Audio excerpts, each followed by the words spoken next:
and gentlemen, this is your host, Dr. Eus Selim Slide. So excited to host an amazing colleague, Tamer Abalom, all the way from Norway.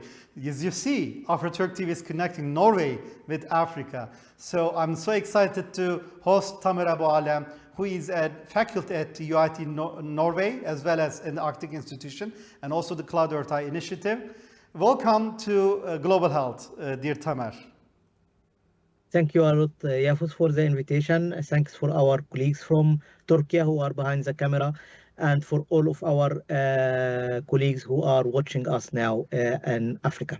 It's a global village, like you see. You are sitting in Norway, I'm in Ankara. Our viewers more than 1 billion in Africa, and through YouTube it will be 8 billion, the entire world. So it's an amazing world, you know, connecting each other. You know, I am very curious about CloudEARTHi. You have an initiative. I have seen it myself just last week. You connected about 17 European countries through this initiative, and we had attendees from 22 countries. Are there any plans to extend this network to include our African partners or institutions? That is a major question some of our viewers are asking. Yes, actually, definitely, yes. This is based on several things. Like, first of all, as you said, like, you know, one movie that we are recording now, it will be posted, everyone will see it. So actually we are now in a small village. We can't neglect any person outside Europe, for example. We need to include everyone. Africa, of course, is a special for me as a coordinator for CloudEARTHi. I am African researcher. So I feel we have to pay back to our African continent to include them and to have them in our CloudEARTHi. So with your permission, through our number here, our WhatsApp number 90552-907-0606, I'm inviting academic institutions, financial institutions to start connecting through this, and we will relay all of them to Tamer Abalom, the CloudEARTHi initiative coordinator. Yes. Yes. So actually we started planning. So actually we have a project like we are running now, writing it together with colleagues from Egypt, a university and investor partner, and hopefully we can have like a second university from Egypt. But this is just a start. Amazing. Like our plan within the coming 2 years to include more countries, maybe Nigeria, maybe countries from North Africa like Morocco or so. That's great. Even sub-Sahara countries. This is actually part of our focusing. Amazing. I personally have a very strong connection to South Africa, my colleagues there. So we are focusing on Africa simply because not only it's something that we need to make for Africa, but actually CloudEARTHi will get benefit from Africa. You know, African scientists, they are great scientists, they are great minds. They just need opportunity to show themselves.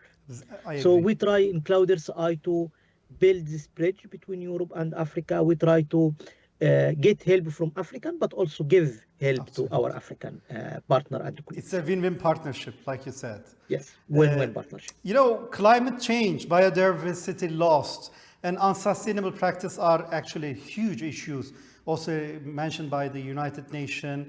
And tell me more, how can CloudEARTHi's work in Europe inspire similar solutions across Africa? Well, I think, you know, this as you highlight, it's not a country-oriented challenge. It's worldwide. You know, the challenge that we have here, it's almost similar to Africa, similar to Türkiye. We have biodiversity loss here. We have biodiversity loss in Africa. We have sustainability challenge here. We have sustainability challenge there. So I think the basic problem is existing everywhere. So how we try to address this, actually, we are addressing it in 2 levels or 3 levels, actually. The first level of to increase awareness, like we inform people around us, people, there is a challenge here, there is a problem here, we need to be more sustainable, we need to be more circular economy, try to leave some resources for our future, for the next generation, for our kids. We don't need to assume everything today. The second thing, we try to understand the problem. We have our CloudEARTHi think tank. We try to dive deeper into the problem. We try to understand the connection between the different challenge.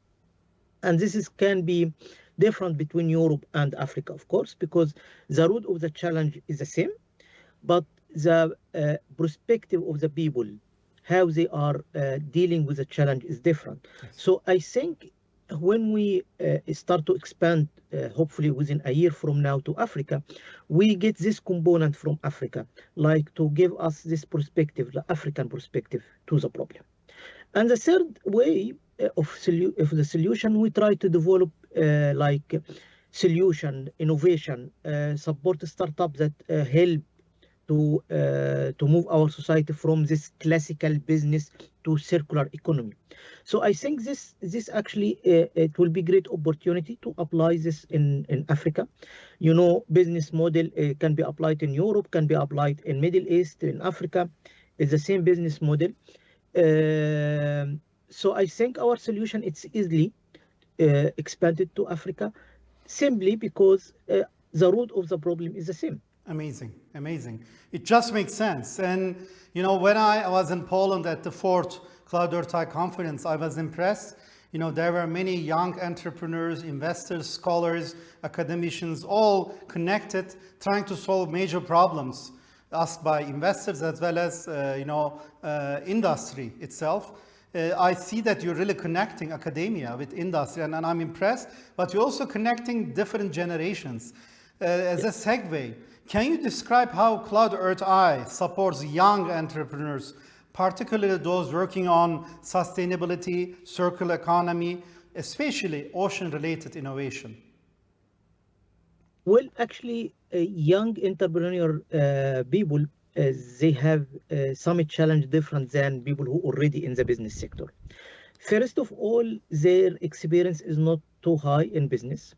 They just started their career, they just started their startup. So they need some guidance. So actually we provide by our training program and courses guidance for this young people, how to create business, how to make this business more green, more circular.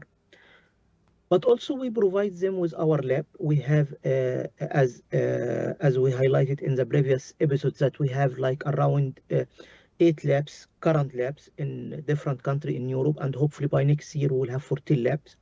This innovation hubs or labs, actually it's open for anyone. Amazing. Anyone, regardless, you are academic, you are investor, you are business, you have owner of a startup, you can just knock the door and you can use our lab. That's great. So we provide them infrastructure that helps them to create prototype. But what after prototype? Like, you know, once you create your prototype, you need investor. So actually we created this CloudEARTHi conference to bring startup, to bring investor and make them sit on the same table. Amazing. Investor can look at the prototype that startup create, Sure. and they can choose, okay, I like this idea, I will invest here. So Amazing. actually we give them also opportunity for scaling up to run on a large scale across countries, not just within one ecosystem. Amazing. I think this is the way to go. You know, one has through the finance opportunity to scale it up and also, you know, leverage that through financial means, and the startup has the opportunity to actually scale up with investor support and make it global and solve global problems. And you know, getting into the artificial intelligence and digital technologies, how does your initiative use AI and digital technologies to address complex environmental and societal challenges? You know, I'm also, you know, connected to United States. Just recently, we have now AI board of medical created. So we work with artificial intelligence physicians in United States. So it is interesting to see AI applied everywhere. But how do you apply AI and digital innovation for the environmental and societal challenges in your initiative? Well, as a first order things, we try to analyze problem because, you know, environmental issue and sustainability issue is a huge topic. We have a lot of data, like data collected from satellite. This is a huge amount of data, terabyte of data. We have data collected from sensor, from drones that everywhere around the world. And in order to create solution, we need to integrate all of this data. So actually, this is the first order thing we can do. using AI to get deeper into the data, try to analyze it, try to connect it, try to fill the gaps between them. And I think AI is an excellent tool here because simply we as a human, regardless the power that we have in our mind, we can't analyze this huge amount of data. We need another tool, and AI is the best tool. If you link the AI with automotive technology, like AI can make decision. This channel should be closed now because there is some pollution here. So I think AI can do a lot for us in order to help our society, not to analyze the problem, but also to find solution for it. Amazing. And uh, Tamar, I really appreciate your amazing comments.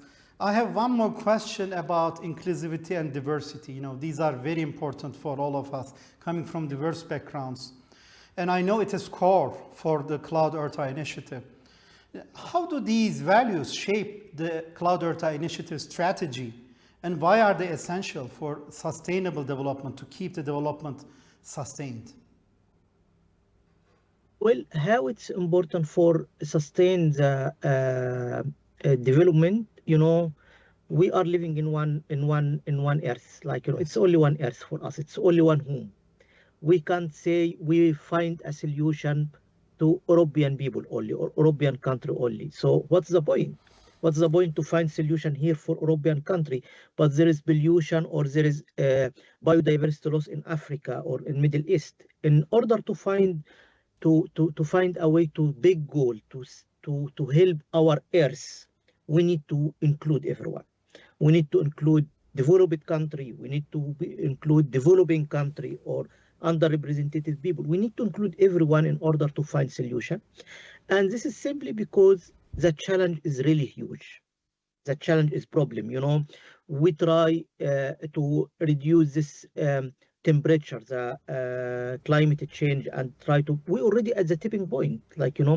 We already at the tipping point. We need to act yesterday, not today. And in order to do so, we can't say, okay, we just do work for Europe or for developed country. No, we have to include everyone. That's true. That's true. So I think this is a very, very important core value for CloudEARTHi.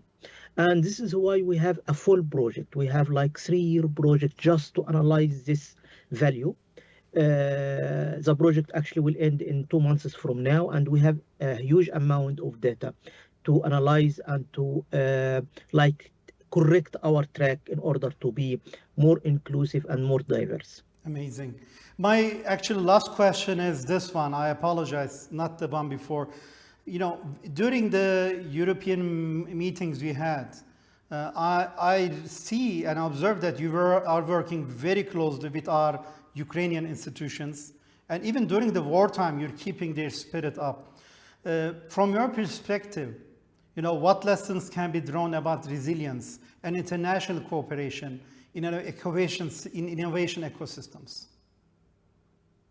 Well, actually, this I think a major lesson that we can give to all of our partner, regardless if you are a higher education institute or if you are a business partner. During war, during catastrophic situation, if you work just alone, it will be very difficult for you to navigate your way. What we can see with our Ukrainian partner, actually we have 6 Ukrainian partner in our CloudEARTHi, and this is like a high percentage of our consortium. And we found once we come all together as a full consortium from 17 European countries, we really give motivation to our Ukrainian people to bring more. And actually the best example, our conference in Poland, actually it's fully organized by Ukrainian partner, and it was so beautiful. It's so it's organized as it should be organized. Yes. And this is organized by people who under attack, people under war. Yes. So actually the message is very simple. Regardless your catastrophic situation, you can do great, but you need support from us. So CloudEARTH, I give support for all the consortium, all the partner, in order to maximize their impact, maximize their value. Tamer, I really appreciate for showing a true leadership, and showing the value, true value of peace, partnership, innovation in this work and what you're doing with the Ukrainian institutions. I think it's extremely valuable, and you have an inspiring personal story that is actually moving to the future as well. So you are creating story as we speak, and I'm so excited to be part of your exciting story. And moving. I am very happy actually. Yeah, was like, we have like 4 or 5 partners from Turkey, from Istanbul and Ankara. Yes. And I am very happy to have you as you actually, yeah, was as a board member of Seed Plus project, Yes. which this group of people who are give us advice how navigate the ecosystem. So actually, I am very happy to extend our partnership beyond Europe, because as I told you, like, it's one earth, and Exactly. all of us should work in order to help everyone. Exactly. Something happening in Mediterranean or Pacific or Atlantic impacts Yes, the Arctic as well, right? So it is, of course, yes. we have the butterfly effect and connected. Yeah, if you look at Africa, for example, we have here a huge discussion in Europe about this illegal migration. How we can stop illegal migration? Okay, if we help Africa to build innovation, Sure. there is no one will try to think to come to Europe. They That's will true. work in their country because they will have good income to live in good quality. Absolutely. And I think So actually, it's everything is connected. that's true, very true. I think this is a good finish note for all our viewers. Everything is connected, and Afroturk TV is here to connect amazing leaders like Tamer with you. With this final note, I wish you the best and very excited to continue global health. We will do one more episode with Tamer Abu Alem because of the amazing feedback coming and more focusing on Africa. So see you in the next episode. This is Dr. Eus Selim Sılay. You can always connect through this number with us and also follow us on YouTube, Instagram, and others. I'm so excited to show you and bring people from all walks of life who impact the global health. Take care and all the best. Bye.